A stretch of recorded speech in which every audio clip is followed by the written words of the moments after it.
Welcome to Girl She Did That podcast with Bree and Sandy. Yeah, Bree. Oh, you got a remix on the song. Okay. You gonna do the song? Let's hear the song. Ad-lib. Yeah. Let's hear the song. Oh. Welcome. All right. Welcome back. Hey, to Girl She Did That. Welcome back. Okay, welcome back to the Girl She Did That. All right, so first things first.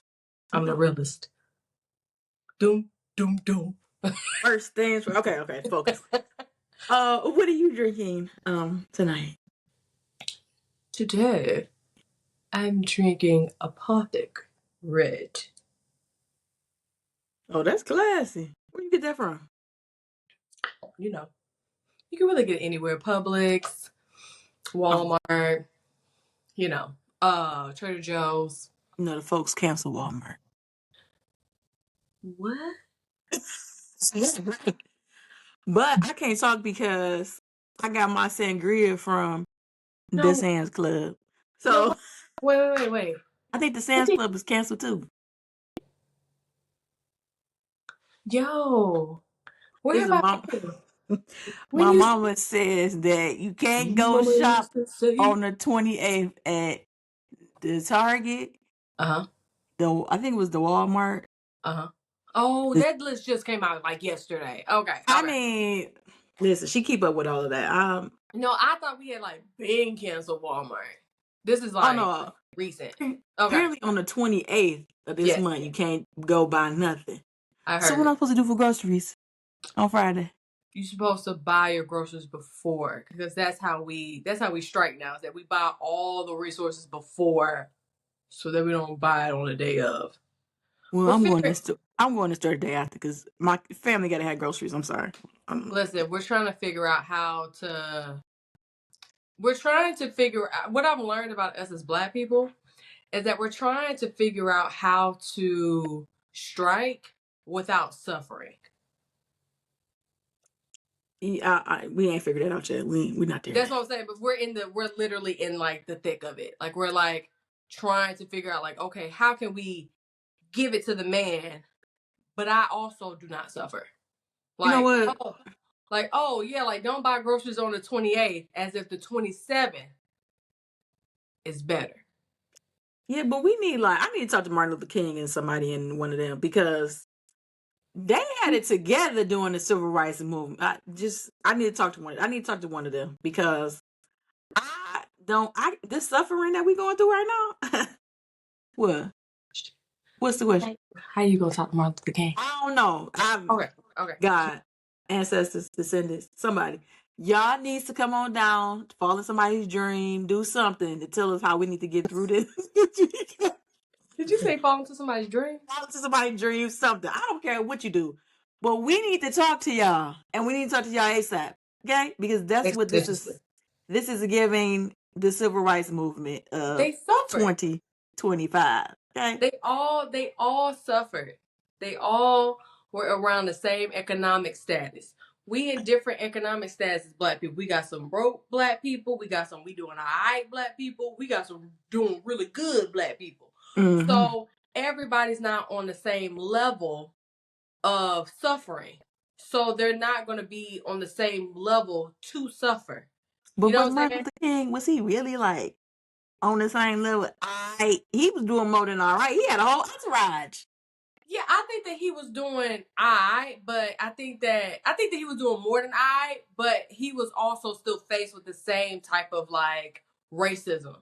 So it was like he was coming up, but he was still being thrown with like, but you still a Black man. Like, so it's like you're popular amongst your people, but when you come to the white side, you still gotta sit in the back of the restaurant. As a matter of fact, you gotta sit in the Black side of the restaurant. Oh God, I hope we don't go back. And you Martin Luther King, I hope we ain't gotta go back to that because I ain't gonna be able to survive. That's just I don't even know how we got on this topic, but I was just saying, I can't. I'm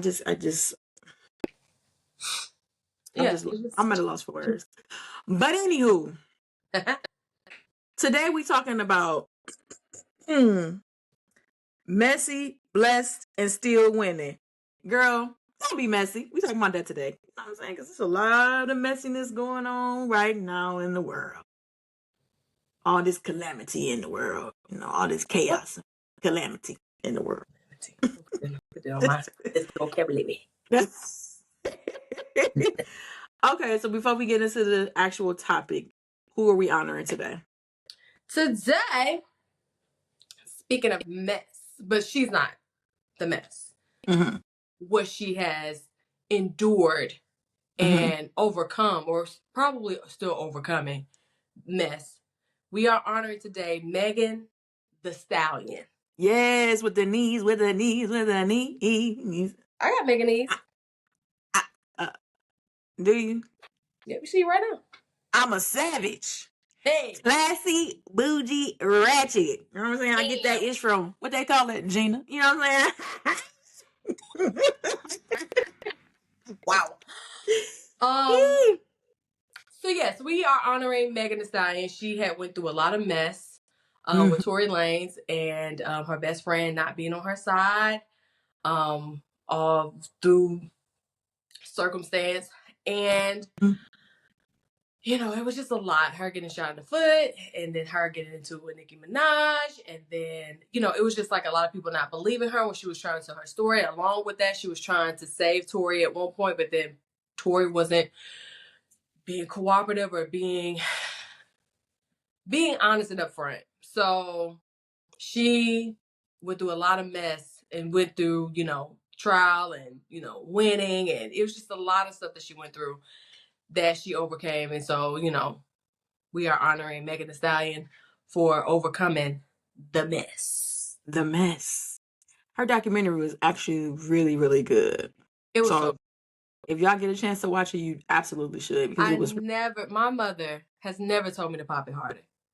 And okay. I feel like harder. Every mother should tell their daughter,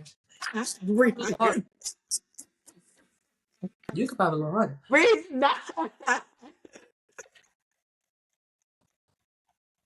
Pop a little harder. Hey. Oh.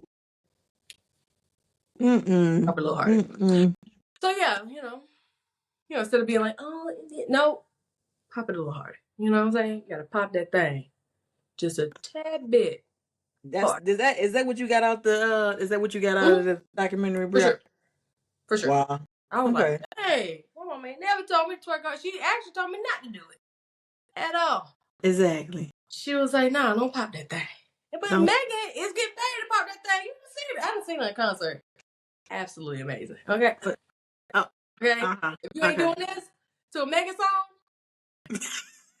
you ain't ready. You ain't ready. Just this all day. Are you stupid? Yeah. What? You know, you feel like you're that girl every time. Like flat booty and all. Not flat booty and all. Still that girl. Doesn't matter. Plus size. Okay. Doesn't matter. Let me jump into this first question then. Okay, go ahead. All right. So why is it so important to own your own? Why is it so important to own your mess instead of hiding it?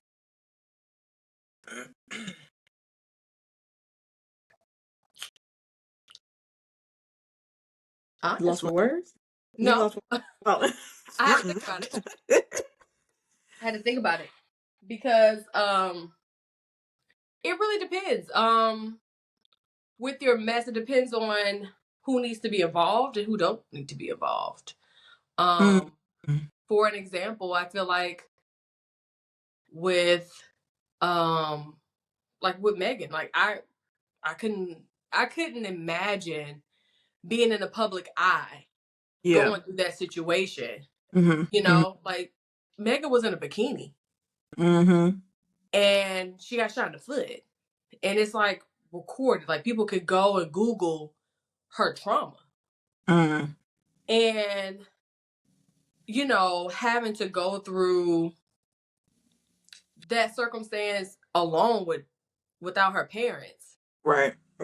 I couldn't imagine going through something like that. I think that I think that mess that should be talked about and disclosed is something that could be potentially harmful to someone else.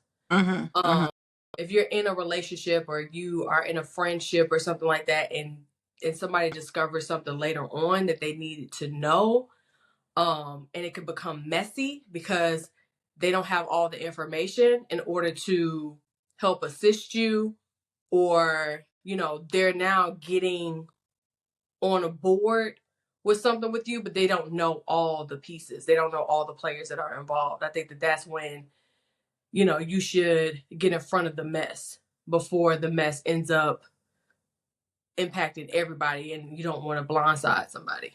Yeah. What about you? Well,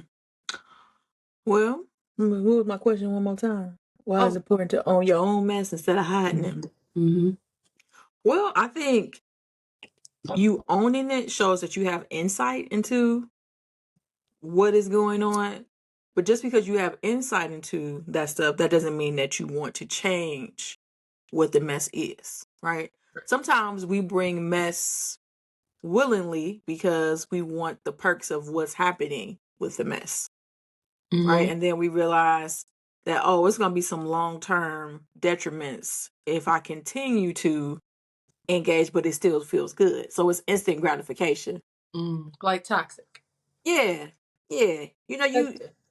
You ever been with somebody, you dated somebody, and they was toxic, but it was still good? Yeah, but that didn't last very long. Exactly, but it gratified what you needed in that moment. It kind of messed up my nervous system, actually. I'm sure it did, but you didn't think about that nervous system at that time. I didn't think about the nervous system because it wasn't something that I thought of at the time. I personally, when it comes to relationships, I don't like mess. I'm at the age where I'm just like, wrap it up. I mean, yeah, this tender age. I'm not gonna go there, but okay, let's not. Hold on, mama. Okay, here we go. At this tender age, yes, no, but when we was early 20s, yeah, mid 20s, maybe even late 20s, we was engaging in the foolishness because it felt good. It felt like, oh my God, this is what I need. This is what I want right now. This is what I want to do. But then, there are long-term effects to that. So yeah, it feels good to get back at somebody when they play in your face, right? Oh, for sure. Oh, for sure. Short term, like I need to get back. Like I need to get this monkey off my back. Like you're not gonna play in my face. You're not gonna sit here and tell me that your shit don't stink. You're not gonna piss on me and call it rain. Like you're just not gonna do that. So I get what you're saying when it comes to that. Absolutely. And I think that when you get older, you're just kind of like, this person's already suffering. And it's not that I don't want to add to their suffering. It's just that my get back, my crash out can never overcome the bullshit you're already facing. Right. No, I definitely was petty though in my 20s. Oh, for sure. Absolutely. Especially if I had any inkling that you was playing in my face. Absolutely. Oh, I'm that girl. I'm going back on that dating app. Date the next day. Boom, done. I'm not like, no, absolutely not. Like, I'm that, no. Yeah. Boom, done. For sure. It's trifleness, but I'm glad. Growth. Ain't that growth? God's still working on me. Not God still working. Not the Lord. Not he's still working. The Lord is still working. I gotta give him some work to do. He's still in the blessing business. Hey. Okay? Oh. Come on, God. Okay, go ahead. Sorry. Do you think chaos is necessary for growth? Or can we learn lessons without the mess? I definitely believe it's necessary. And can you learn lessons without it? Of course. But these lessons, I think, hit harder because you remember them better. Right? You remember that one thing or those things that happen that you're like, okay, you know what? I got this in the back of my mind. So if I see any resemblance of this, I'm done. Just like you said, at this tender age, we like, no, I'm not dealing with that. Like Yeah. I'm just finished, right? Mm-hmm. But I think that also comes with wisdom, Mm-hmm. right? You got to be wise in knowing and knowing something like that. So I think, yes, I think you definitely need some form of chaos to know, especially if you in a committed relationship, you need to know how your partner is going to be able to navigate the chaos, right? And who is going to show up, right? If what are your roles, or what's your roles going to be in that? Mm-hmm. Or are you somebody that's going to be like, oh yeah, get him, I told you, get him, you know? Or are you going to be like, well, you know what, let's process and think about this for a minute before we make a decision, you know what I'm saying, instead of allowing your emotions or awfulizing about the situation before you even get to the next steps. Mm-hmm. Yeah, I think that in a perfect world, I would love to not learn lessons through mess. Um, I would love to not learn lessons, not have to learn lessons through chaos. I would love that. But I agree 100% with you. Like, unfortunately, because we are humans and we are people who have to see it in order to believe it. Right. Unfortunately, you do have to learn through chaos and through um a mess. And I think that also you don't know what you don't know, right? True. And you have to test the boundaries because you have to, I just think that innately most people are just risk takers. So you got to know where the line is. And if you don't know where the line is until you get close, like, you just don't know. But you know what I'm saying? Because your line might be different than my line. You know what I'm saying? Like for you, you might be like, oh yeah, like I don't do this with my husband and da da da. For me, I might be like, oh no, I can take it there. And matter of fact, I'm going to take it there, right? So I think that those boundaries, those lines could be different from person to person. But yeah, I really do wish that there were situations, a lot of situations where you didn't have to learn lessons through chaos. And I think that also, I think that being on the other side of like telling people like, hey, like the chaos is around the corner if you go that direction. And they're like, no, like the situation's different from me. Like I'm different. Yeah, I'm different. I'm different. Yeah, I'm different. And I just be like, oh, okay, different. Okay. Right. Okay, different. And then like, they end up coming back to you being like, oh my God, like this what happened to me, and like da da da, and like this, and it's just so hard to not be like, but you knew that. But you didn't know that through experience. Right. You knew that through someone telling you about their wisdom. But the only reason why I know is because of my experience. But you don't know because of your experience. You only know through my wisdom. And I think that that's where the difficulty comes in when it comes to like learning through wisdom than learning through your own chaos and your own learned experiences. Is that like you now have seen you use all your senses to be like, okay, I shouldn't have done it. I shouldn't do that. Got it. Check that box. So yeah. Okay. My next question is, what's a messy celebrity moment you secretly related to?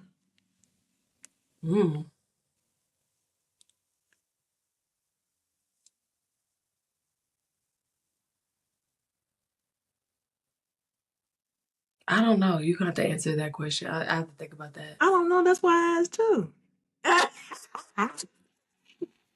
Wow, on the podcast. Sorry. Okay, let me think. Man. That was messy? Mm-hmm. Mm-hmm.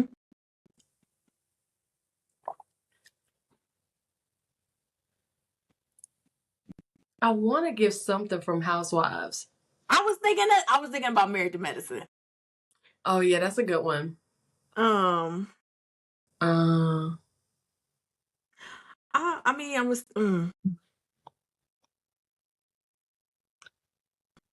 I know. Okay, let's go to the next one. okay. Yeah, okay, go to the next. Not being able to ask questions to our own podcast. I know, right? Whoops. Okay. Do you think society pressures women to hide their struggles to appear perfect? Oh, almost cuss. Oh, Absolutely, absolutely. beep, Oh, beep, beep, beep. of course they do. They put all of this pressure on us to be a certain way, and then if we have a moment that's not of society standards, then we are labeled certain things, you know. And I appreciate the women that could talk about the things that they've been through. Like Fantasia is a good example of this.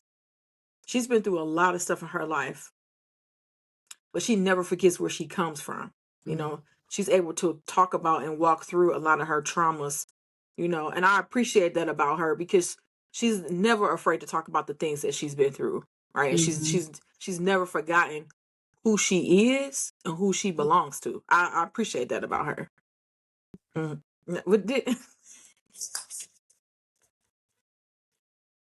Are you is it shut up in your bones? Is it shut up in your bones? Yeah, I got the spirit, but I had to get back in the podcast.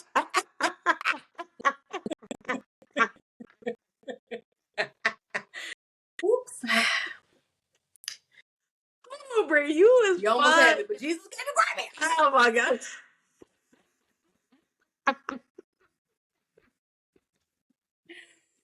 Woo! What's wrong with you? Oh, Lord. Oh my god. Okay, what you think? Will you come on back? Come on Okay. back. I agree. I think that the pressures of women to hide their struggles to appear perfect. I think that we've gotten better, obviously, from like our parents' generation. I think that we constantly push that boundary and those barriers for our parents. And I think that it makes them uncomfortable. But I think that having those uncomfortable conversations definitely are beneficial for bridging the gap between mother and daughter. So that when, you know, as millennials and Gen Zs are having babies and all that good stuff, the conversations won't be as there's conversations you won't have to have because you've already had them with parents because you're gonna face your own things that you're gonna have to like bridge the gap with your you know your children. I think that you know the pressure of being a woman in general is hard because if you make a mistake it feels like as if you're being crucified for making that mistake, or it's like you always are supposed to know better. Even when somebody has told you like, oh yeah, like, you know, having lived experience often feels more like consequences. Yeah. All the time. And so there's not much space for, and I'll say more so Black women, to make mistakes. Yeah. Sometimes they can be life threatening from making those mistakes, like dating the wrong guy, or you know, being in a place that you thought was safe, but it ends up not becoming so safe. So people think that automatically you should have these instincts to just go and run. You know what I'm saying? Like life can't just happen. So I think that, you know, the struggle to always have the right answers and to always know exactly what to do in all situations and circumstances, I feel like are unrealistic and unfair expectations. Yeah. I definitely feel that pressure this week, for sure. Speak on it. Speak on it, girl. I mean, I can't speak too much about it, but I definitely feel like, huh? Yeah. You said what? Confidentiality. All right now. Yeah, confidentiality, but I definitely feel like I just cannot. That's where I'm at. Like I just I'm not going to be perfect, but I'm also going to stand in what my truth is, right? I'm going to be resolute in what I firmly believe and what I hold as important. And I think when you do fight that fight, sometimes it's hard doing it by yourself because people don't understand, the reasons behind why you do certain things or why, you say certain things or you move around the way that you do. But I think this week's lesson for me, as I told you yesterday, is to take a page out of All the Black Women in America's book. And that's to stand on silence. Okay? Stand on silence and move in silence. Because I'm done talking at this point. I'm done having conversations. I am really like, I'm going to just be silent. And however it falls, it will fall. Yep. And I'm going to just be like, I told you. But you ain't want to listen. Sometimes people got to learn things, like you say, through experience. And not because you told them. Bless you. Thank you. Bless I felt it in my nose. I was like, yeah. Yeah. I got the bite, Holiday. I got the bite. I thought I was going to be able to hold it, but it was like, get out. Sorry. Ooh. My bad. It's all good. Okay. Oh, you got the next question. Oh. Let me check we skipped one my of the questions. Let me check my Palm Pilot. It's my turn. Okay.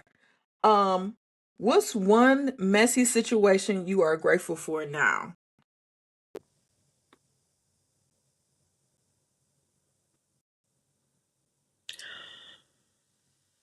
Grateful.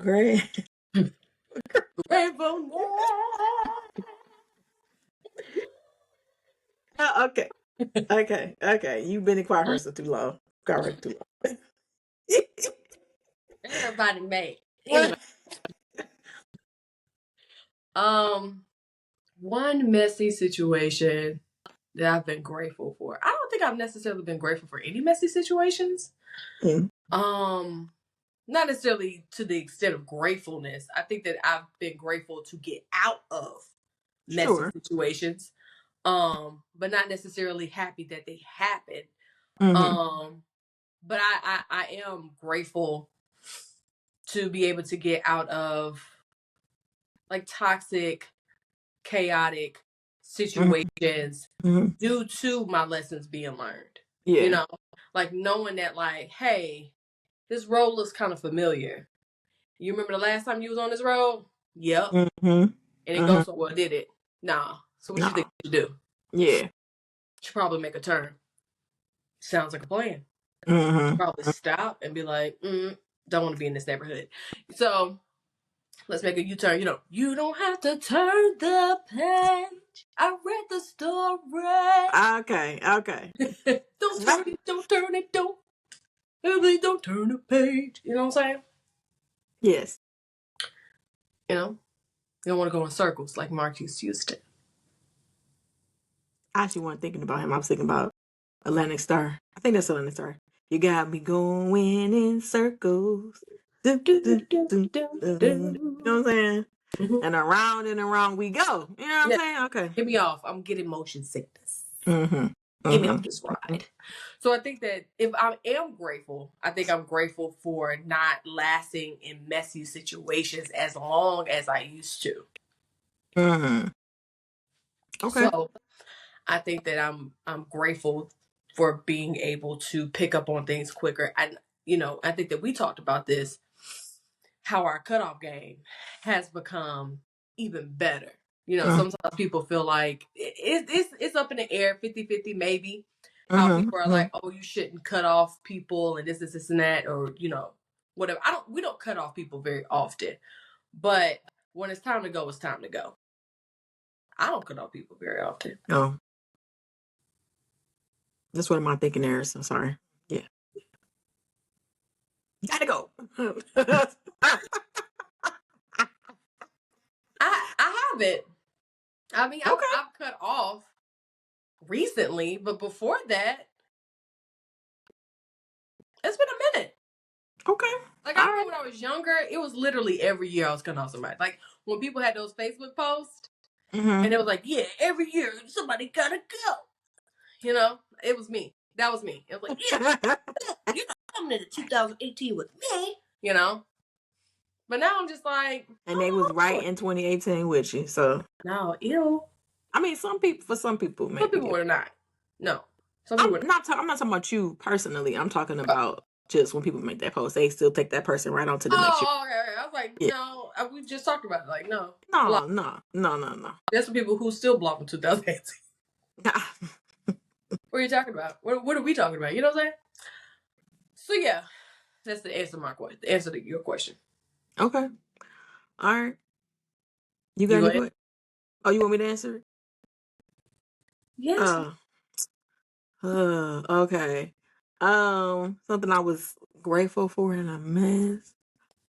I mean, when I think about where I am as far as right now being married, yes, I'm grateful for all those people that I dated to get to who I am, to get to who I'm with now.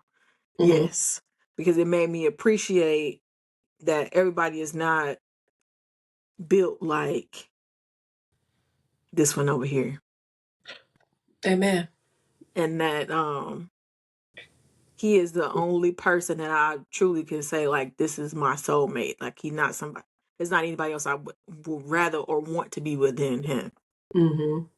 So, yeah, I'm grateful for going through that process.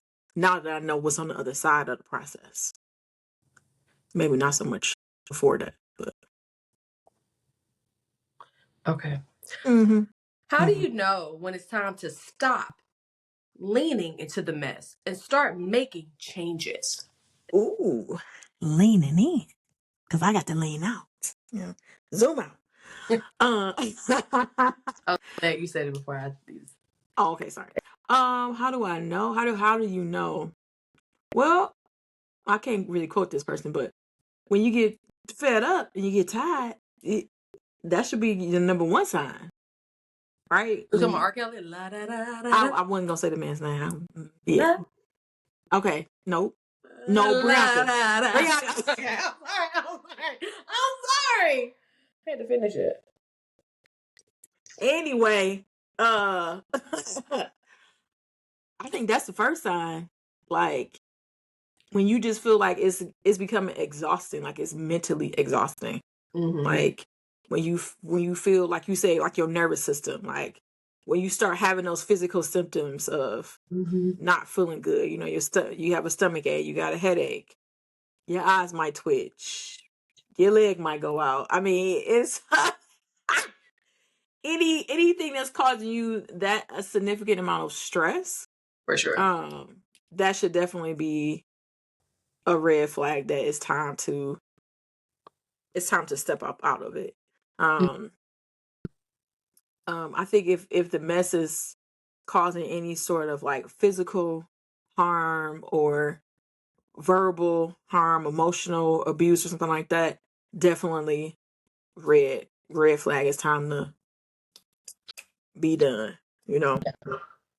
But I think those are like the major things like I could think of.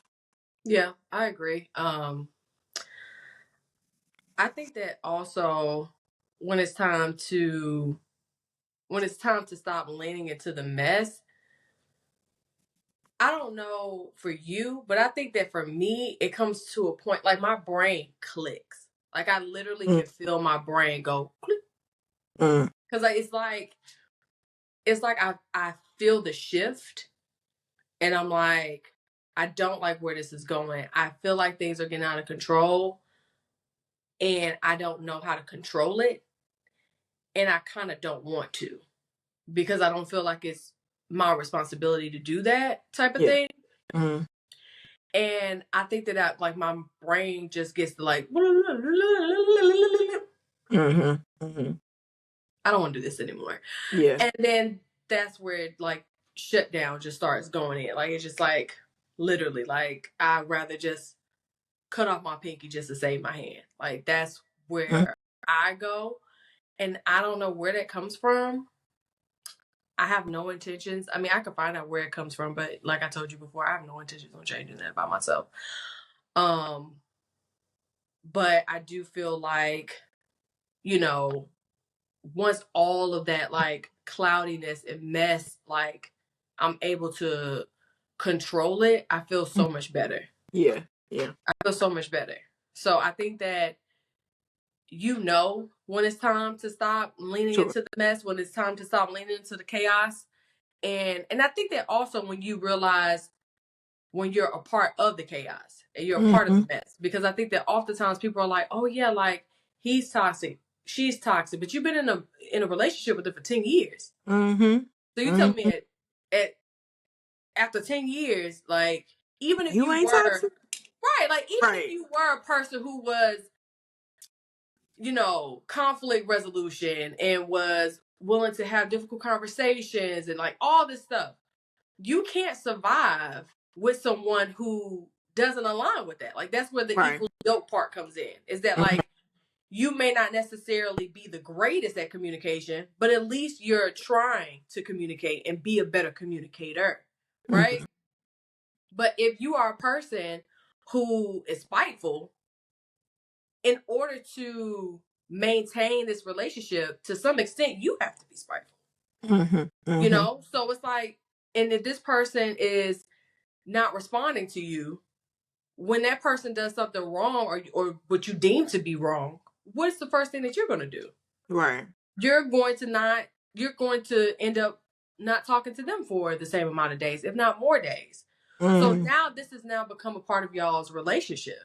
Right. Now, you know, the verbal, the emotional, like y'all are both now doing it, but yours just might look different than your partner's.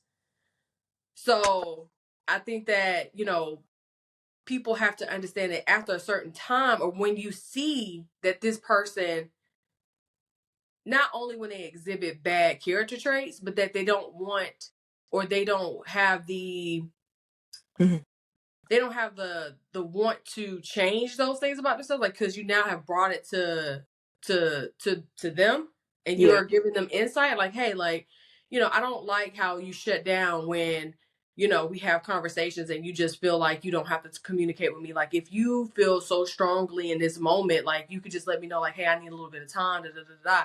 But if this person continues to operate the same way, then you have some options, but you have a choice that you need to make. Right. So it's either you're going to engage or be passive, and even that can be toxic. I think that oftentimes people think that being passive aggressive is not being toxic because it's not forward. It's just as harmful. Yeah, it's just as harmful, if not more harmful, because yours isn't an immediate effect. It's like throughout time. Yeah. So, you know, that also impacts people's nervous system when you're passive aggressive, because when you're passive aggressive, people don't feel comfortable having conversations with you because they know that eventually it's going to come back to them. Like they're going to feel the sting. It's not an immediate thing. It's like, oh yeah, like I know that they probably not going to make dinner tonight because they didn't like the conversation I brought up. So they're not going to pick up dinner. Yeah. Yeah. Like I remember when I was younger, like I was like, oh yeah, like I didn't want to go to church. And my mom would not bring home lunch. Right. To bring out just passive aggressive stuff. It's just like, yeah, you want to go to church, then you need to, you know what I'm saying? Like, grow up. You know what I'm saying? Like, well, did you go to church? Did you go to church the next Sunday? Yeah, but I was just like, okay. I was 14. I was working like 2 jobs. I was cheering. I was going to like. You was 14 working 2 jobs? I was working a job. I was working 2 at one point. Okay. It wasn't as demanding. Okay. But I was working at like Old Navy and like Hollister at the same time. Okay, and you really wanted, you were so tired and you really wanted that food. And I cheered. Oh, and you cheered and you really wanted that food. Yes. I just went to church. I get You know what I'm saying? Like I woke up and no time for lunch. Just church. I was hungry. I was like, oh. But the point is, is that it's still passive aggressive. So I mean, one could argue that maybe not. how? If that was the rules of her house. That wasn't the rule. I didn't know that until she came home. Oh, so then you knew it afterwards, moving forward. Correct. Okay. So then you went to church. That's not straightforward. So then you went to church. Yeah, but you're also altering somebody's behavior. The next several Correct. You really upset about that, ain't you? Oh no, I'm not upset. I'm just giving an example of aggressiveness. But you went to church and got that food. Yeah. But somebody could also argue that that's manipulation. It could be.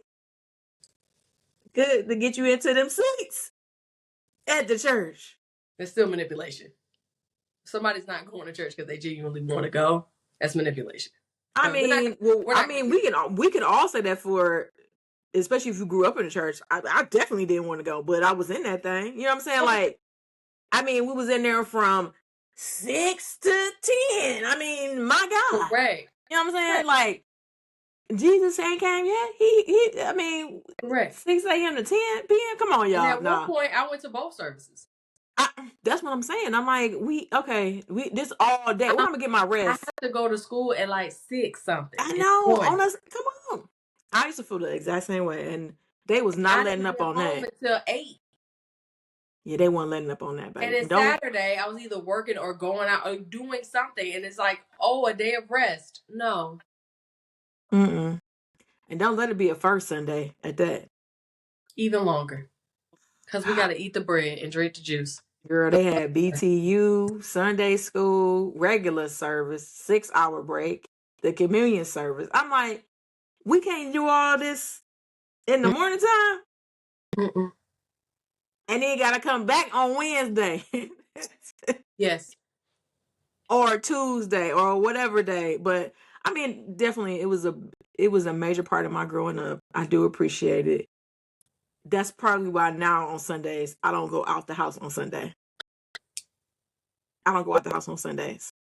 But wouldn't it be like, oh, that's why I go to church on Sunday? No, I don't go out. That is my day to commune with God by myself in my house. So why could it not be what I wanted to do as a teenager? I don't know. But as a grown 35-year-old, I'm about to be in this house. My mother and I actually had this conversation a couple weeks ago. And she was like, you all had something that we didn't have.